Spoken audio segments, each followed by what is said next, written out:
দর্শক, একটা দুঃসংবাদ। এখন বিশেষ যে স্ক্রল দেখছি, তাতে বলা হচ্ছে যে নির্বাচনকে ঘিরে সারা দেশে আইনশৃঙ্খলা পরিস্থিতি অবনতির আশঙ্কা। সেই প্রেক্ষিতে বাড়তি নিরাপত্তা নেয়ার তাগিদ। মন্ত্রিপরিষদ বিভাগের প্রতিবেদন। মন্ত্রিপরিষদ বিভাগের এই প্রতিবেদনটা গুরুত্বপূর্ণ এই কারণে যে সারা দেশের ডিসিদের রিপোর্ট, সেই রিপোর্টের ভিত্তিতে মন্ত্রিপরিষদ বিভাগ রিপোর্টটি তৈরি করে। তার মানে জেলা পর্যায়ে, মাঠ পর্যায়ে যে রিপোর্টগুলো আসছে বিভিন্ন জেলার ৬৪টা জেলা, সেই ৬৪টি জেলার ডিসিদের প্রতিবেদন তারা পাঠিয়েছে মন্ত্রিপরিষদ বিভাগে। কারণ তাদের কে নিয়ন্ত্রণকারী কর্তৃপক্ষ হচ্ছে মন্ত্রিপরিষদ বিভাগ।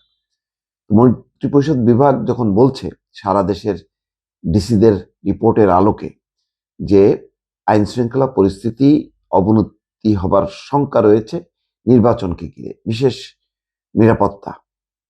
তার মানে এখন পর্যন্ত দৃশ্যত কোনো সংঘাতের চিত্র না দেখা গেলেও শেষ মুহূর্তে ভোট কেন্দ্র দখল, নিয়ন্ত্রণ এবং জাল ভোটের যেই শঙ্কাটা বিভিন্ন রাজনৈতিক দল করছে, তার একটা প্রভাব যদি পড়ে, তাহলে যেখানে যেখানে প্রতিদ্বন্দ্বিতা তীব্র, বিএনপি এবং জামাত, অথবা জামাত স্বতন্ত্র প্রার্থী অথবা স্বতন্ত্র প্রার্থী ভার্সেস বিএনপি, সেখানে আইন শৃঙ্খলা পরিস্থিতির অবনতি হতে পারে, সেই শঙ্কাটা করা হচ্ছে। যদিও গতকালকে থেকে একেবারে তৃণমূলে বিভিন্ন স্থানে সেনাবাহিনী তার অবস্থান নিয়েছে, অন্যান্য আইন শৃঙ্খলা বাহিনীও হয়তো আজকের মধ্যে পুরোটা তারা ডিপ্লয় হবে।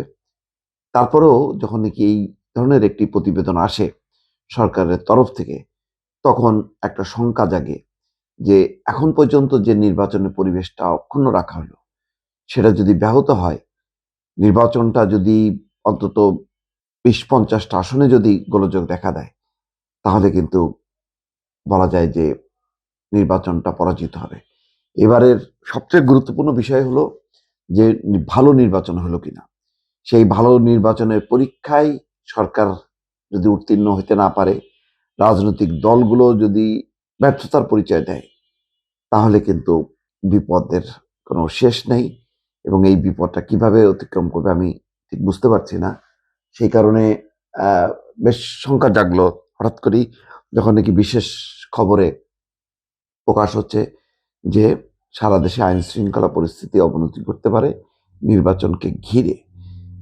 তবে আরেকটু বিস্তারিত তথ্য যে কোথায় কোথায় এই জায়গাগুলো, সেই জায়গাগুলো যদি বিশদ বিবরণ দেয়া যেত, তাহলে হয়তো তার এগেনস্টে এখনই স্টেপ নেওয়া যেত, বা এখনো সময় আছে বলা যায়।